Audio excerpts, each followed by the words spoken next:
Shalom Bapak Ibu. Puji bagi nama Tuhan. Kita boleh kembali dipertemukan dalam ibadah di hari ini. Satu pujian dari kemuliaan nama Tuhan. Kita menjadi berkat.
Shalom.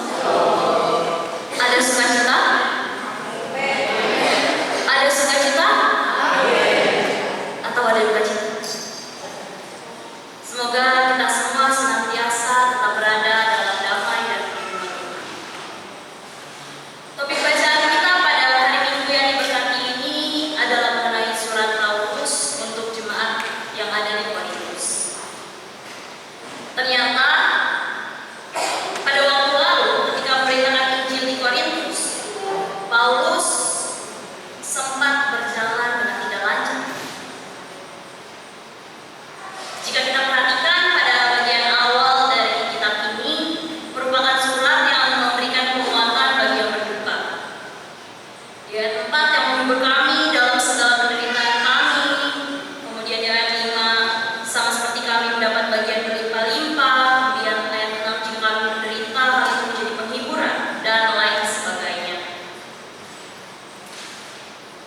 Sebenarnya, jika kita telah lebih dalam, pada kitab ini merupakan surat yang ditujukan untuk jemaat yang ada di Korintus yang dahulu pernah dikunjungi oleh Rasul Paulus. Rencana yang dimiliki Paulus pada waktu itu adalah melakukan perjalanan langsung ke Korintus, kemudian dia akan pergi ke Makedonia, dan dia akan kembali lagi ke Korintus, baru dia akan melanjutkan perjalanan ke kemana? Ayo, tadi dibaca